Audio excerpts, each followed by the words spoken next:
नमस्कार साथियों, मैं तारा पढ़ाकू A to Z में आपका स्वागत है। आज फिर मैं हाजिर हूँ पार्ट 8 को लेके, जिसमें हम क्विक रिवीजन MCQ सीरीज चला रहे हैं जो कि NTPC ग्रुप डी और सभी SSC एग्ज़ाम के लिए बहुत महत्वपूर्ण है।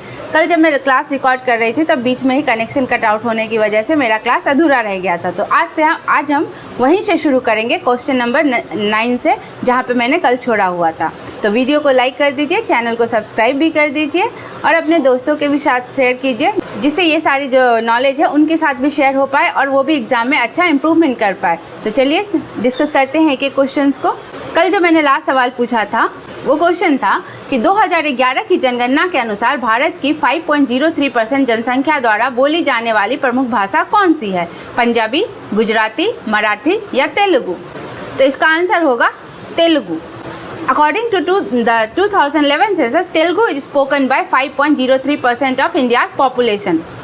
यहाँ पे हम सारे जो महत्वपूर्ण भाषाएं हैं भारत के, हम उसके बारे में भी डिस्कशन करेंगे। तो हिंदी जो भाषा है वो 43.63% जनसंख्या द्वारा बोली जाती है। दूसरे नंबर पे आता है बंगाली, जो कि 8.03% लोगों द्वारा बोली जाती है। तीसरे नंबर पे है मराठी, जो कि 6.86% है। फिर है तेलुगु, जो कि 5.03% जनसंख्या द्वारा बोली जाती है। ऐसा कर करके ये सारे सीरीज है अप टू 8 तक, जिसमें लास्ट में है कन्नड़। तो ये सारे परसेंटेज आप याद रखें, हो सकता है इनमें से कुछ भी पूछा जा सकता है। अगर देखें तो मुख्यतः आंध्र प्रदेश और तेलंगाना राज्यों में तेलुगु भाषा बोली जाती है। क्या आपको पता है कि आंध्र प्रदेश से तेलंगाना कब अलग हुआ था? अगर आपको पता है तो कमेंट बॉक्स में ज़रूर बताइएगा। मैं भी बता देती हूँ, 2014 में आंध्र प्रदेश से तेलंगाना अलग हुआ था। भाषा परिवार जो द्रविड़ भाषा परिवार है, ये एक उन्हीं में से ये तेलुगु एक लैंग्वेज है। इनकी लिपि है तेलुगु लिपि। विशेषता इसकी क्या है कि यह भारत की 22 जो अनुसूचित भाषाएं हैं उनमें से यह एक है, और यह जो है ना क्लासिकल भाषाओं में भी आती है। जो तेलुगु है, जो 6 हमारे क्लासिकल भाषाएं उनमें भी आती है। और साहित्य की बात करें तो तेलुगु भाषा को भारतीय इतालवी मतलब इटालियन ऑफ द ईस्ट भी कहा जाता है, क्योंकि इसकी ध्वनि बहुत ही मधुर मानी जाती है। तो इसका आंसर था तेलुगु, जो कि 5.03% जनसंख्या द्वारा बोली जाती है। चलेंगे नेक्स्ट क्वेश्चन की तरफ। भारतीय इस्पात प्राधिकरण की स्थापना किस वर्ष हुई थी? 1979, 1982, 1987 या 1973? तो इसका आंसर होगा 1973। देखेंगे इसका भी विश्लेषण। तो जो स्टील अथॉरिटी ऑफ इंडिया है वो 1973 में स्थापित की गई थी 24 जनवरी को। इसके मुख्यालय जो है न्यू दिल्ली में है। भारतीय इस्पात उद्योग को संगठित, आधुनिक और कार्यक्षम बनाना ही इनका मुख्य उद्देश्य है। पहले भारत में कई स्वतंत्र इस्पात संयंत्र थे, जिन्हें एक केंद्रीकृत निकाय के अंतर्गत लाने की बहुत आवश्यकता थी, जिससे देख रेख में आसानी हो और सरकार का इसके अंदर जो है पूरा अटेंशन हो पाए। तो सेल एक महत्वपूर्ण सार्वजनिक क्षेत्र उपक्रम है। यह भारत की सबसे बड़ी इस्पात उत्पादक कंपनी है। इसे भारत सरकार के इस्पात मंत्रालय के अधीन चलाया जाता है और 1973 से पहले इस्पात संयंत्रों की देखरेख हिंदुस्तान स्टील लिमिटेड करती थी। बाद में सेल के गठन के बाद सब कुछ इनके अधीन आ गया। तो भारत में कुछ प्रमुख जो है संयंत्र हैं, कुछ इंडस्ट्री हैं प्रमुख, जिसमें पहला है भिलाई इस्पात संयंत्र, जो कि छत्तीसगढ़ में है। दूसरा है बोकारो इस्पात संयंत्र झारखंड में। तीसरा है दुर्गापुर स्टील प्लांट, जो कि पश्चिम बंगाल में। चौथा है राउरकेला, जो कि उड़ीसा में। और पांचवा है सेलम, जो कि है तमिलनाडु में। तो इनमें से पूछा जा सकता है कि राउरकेला इस्पात संयंत्र कहाँ है या सेलम इस्पात संयंत्र कहाँ है। तो ये आप एग्जाम पर्सपेक्टिव से याद रख सकते हैं। चलेंगे नेक्स्ट क्वेश्चन की तरफ। आज जो है 8वां सीरीज है, इसका पहला क्वेश्चन है। ये तो कल के सारे सवाल थे, अब आज से आज का सवाल शुरू होता है। तो पैरा शूटिंग में उत्कृष्ट उपलब्धियों के लिए मेजर ध्यानचंद खेल रत्न पुरस्कार 2021 से किसे सम्मानित किया गया? हरमनप्रीत सिंह, प्रवीण कुमार, शरद कुमार या मनीष नरवाल? मैंने एक पिछली क्लास में भी मेजर ध्यानचंद खेल रत्न पुरस्कार के बारे में बताया था कि कब इनका जो पुरस्कार है, इनका नाम राजीव गांधी खेल रत्न पुरस्कार से बदल के मेजर ध्यानचंद खेल रत्न पुरस्कार किया गया। आप वो सीरीज भी देखिए। जो स्पोर्ट्स से रिलेटेड सवाल है, ये बहुत ही इंपॉर्टेंट है और एग्जाम में बहुत आयत बार पूछे जाते हैं। तो इसका आंसर होगा मनीष नरवाल। देखेंगे इसका विश्लेषण। तो Manish Narwal was awarded the Major Dhyanchand Khel Ratna award in 2021 for his exceptional performance in parachuting। तो इन्हें यह पैराशूटिंग के लिए मिला था। तो मेजर ध्यानचंद जो खेल रत्न अवार्ड है, इसके क्या फ़ायदे हैं, मतलब इसमें इन्हें क्या मिलता है, पार्टिसिपेंट को जो स्पोर्ट्स पर्सन है उन्हें क्या मिलता है इसमें? तो उन्हें पार्टिसिपेंट को जो है who win the major Dhyan Chand Khel Ratna award will enjoy the following benefits. तो क्या है वो? Cash amount of 25 lakh rupees which is exempt from income tax and wealth tax, a certificate of honor to each sport person and 1 medal, मतलब इन्हें 25 लाख रुपए, एक certificate और एक मेडल मिलता है। इस साल के अवार्डी कौन है? अवार्ड मतलब 2024 के, जिन्हें 2025 में अनाउंस किया गया है। तो इनके नाम है मनु भाकर जो कि शूटिंग के लिए फेमस है, डी गुकेश जो कि आजकल बहुत ही सुर्खियों में है, इनको चेस में मिला है, हरमनप्रीत सिंह जो कि हॉकी से बिलोंग करते हैं, और प्रवीण कुमार जो कि पैरा एथलीट्स हैं। तो ये इंपॉर्टेंट है, एग्जाम में पूछे जाएंगे कि 2024 के विनर कौन कौन है, तो यहाँ पे आप इनको याद रख सकते हैं।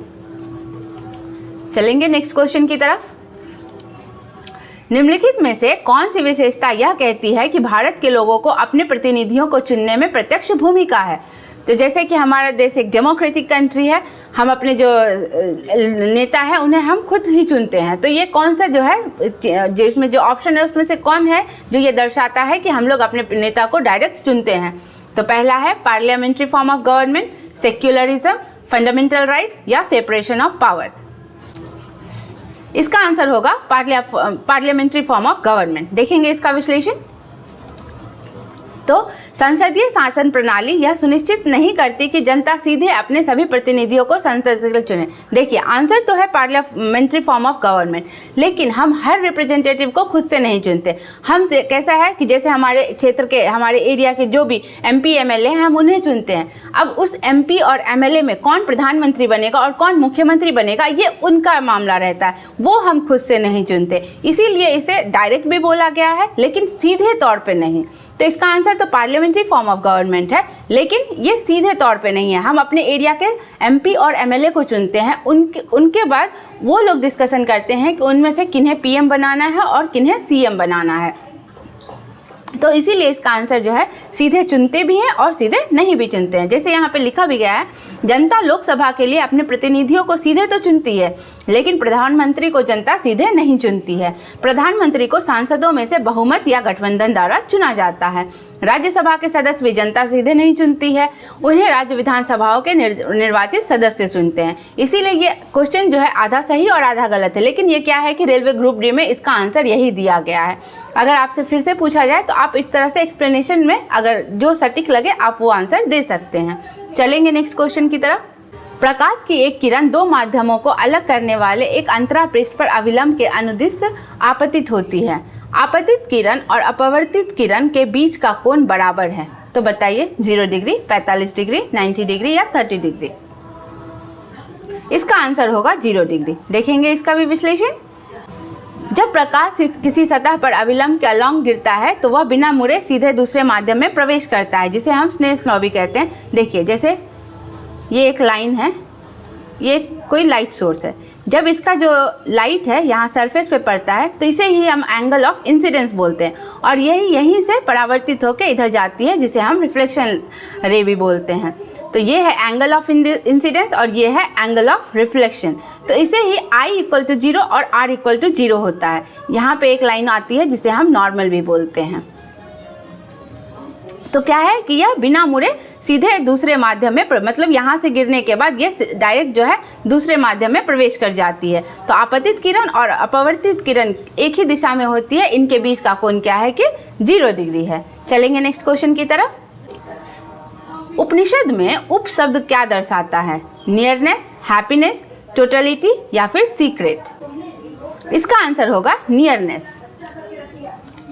देखिए जो नियरनेस है मतलब उप मीन्स नियरनेस, इसका मतलब होता है गुरु के समीप बैठकर प्राप्त किया गया ज्ञान, गहन आध्यात्मिक ज्ञान। यही उपनिषद की मूल भावना है। मतलब आप अपने गुरु के पास, जैसे पहले हमारे एंशियंट टाइम में जो बच्चे हैं वो गुरु के आश्रम में जाके पढ़ा करते थे, वहीं जाके आध्यात्मिक शिक्षा जो भी शिक्षा होती थी वो वहीं लेते थे। तो वहीं से उप का मतलब हुआ कि जब आप गुरु के समीप बैठकर ज्ञान को अर्जित करते हो, यही उपनिषद में उप का मतलब है। चलेंगे नेक्स्ट क्वेश्चन की तरफ। कैलेंडर वर्ष के किस दिन को दुर्लभ रोग दिवस के रूप में मनाया जाता है? 18 फरवरी, 28 फरवरी, 28 मार्च या 8 फरवरी। इसका आंसर होगा 28 फरवरी। रेयर डिजीज डे जो है हर वर्ष फरवरी महीने के अंतिम दिन मनाया जाता है। अगर कोई लीप ईयर है तो 29 फरवरी को मनाया जाएगा, और अगर ये साधारण वर्ष है तो 28 फरवरी को मनाया जाएगा। इसीलिए यह दिन हमेशा फरवरी के आखिरी दिनों में होता है। तो रेयर डिजीज डे जो है वो फरवरी का लास्ट डे जो भी रहे, लीप ईयर रहे या फिर साधारण वर्ष रहे, उस दिन मनाया जाता है। चलेंगे नेक्स्ट क्वेश्चन की तरफ।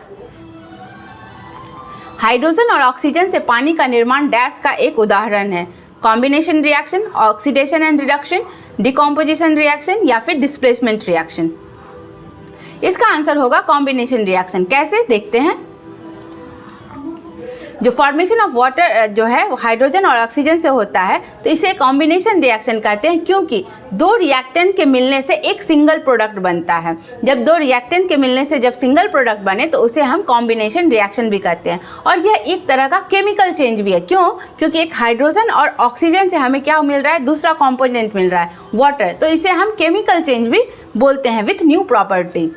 इसका आंसर कॉम्बिनेशन रिएक्शन होगा, क्योंकि दो रिएक्टेंट मिलने से एक सिंगल प्रोडक्ट बनता है। तो याद रखिएगा, इफ दे विल आस्क कि व्हाट इज कॉम्बिनेशन रिएक्शन, तो ये भी आप बता सकते हैं कि दो रिएक्टेंट के मिलने से जो सिंगल प्रोडक्ट बन रहा है उसे ही हम लोग कॉम्बिनेशन रिएक्शन कहते हैं। नेक्स्ट क्वेश्चन देखेंगे।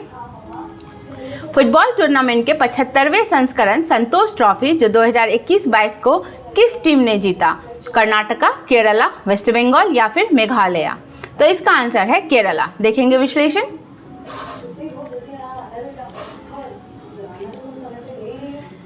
Kerala won the Santosh Trophy for the 2021 to 2022 season, which was the 75th edition. ये तो थे पुराने सवाल जो कि ग्रुप डी में तब पूछे गए थे। हो सकता है इस बार पूछा जाए, तो इसके बारे में भी हम डिस्कशन करेंगे। तो केरल ने 2021-22 में पश्चिम बंगाल को हराया था और केरल ने फाइनली जीत हासिल की थी। तो ये जो संतोष ट्रॉफी है भारत की एक प्रमुख राष्ट्रीय फुटबॉल टूर्नामेंट है, जिसे ऑल इंडिया फुटबॉल फेडरेशन द्वारा आयोजित किया जाता है। यह पुरुषों की स्टेट लेवल फुटबॉल टीमों के बीच खेला जाता है। इसकी शुरुआत कब हुई? तो 1941 में, आज़ादी से पहले इसकी शुरुआत हुई थी।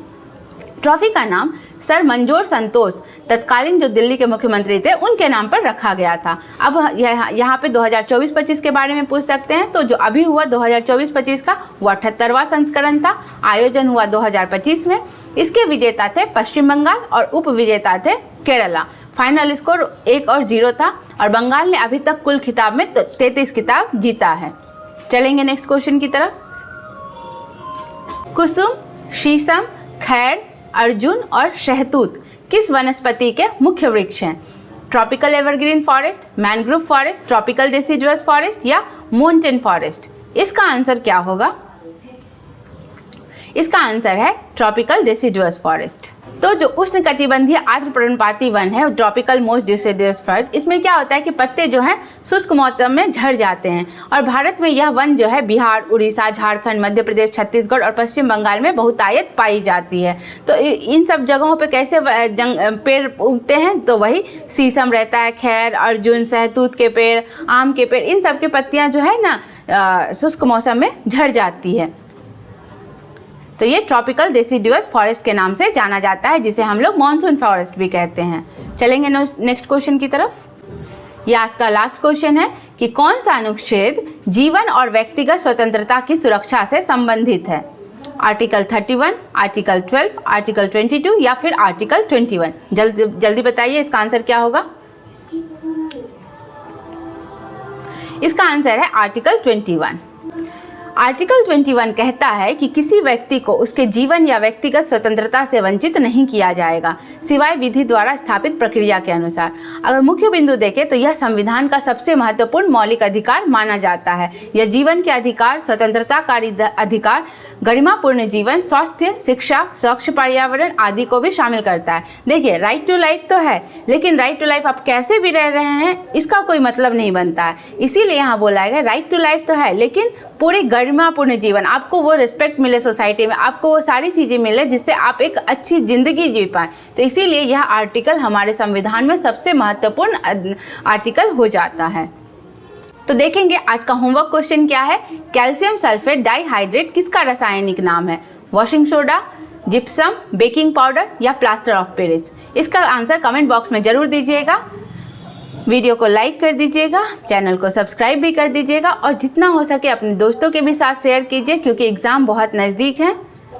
डेट कभी भी अनाउंस हो सकती है, जिससे आप भी फ़ायदा उठा पाएँ और आपके दोस्त लोग भी फ़ायदा उठा पाएँ। और मैं और ज़्यादा कंटेंट लाने की कोशिश करूँगी और भी मैं ज़्यादा सोचूंगी कि और क्या क्या चीज़ मैं ला सकूँ जो एग्ज़ाम पर्सपेक्टिव से बहुत महत्वपूर्ण है। अगर आप इसी तरह देखते रहें, हमें मोटिवेट करते रहें, तो मुझे भी इंस्पिरेशन मिलेगा। देखते रहिए पढ़ाकू A to Z। धन्यवाद।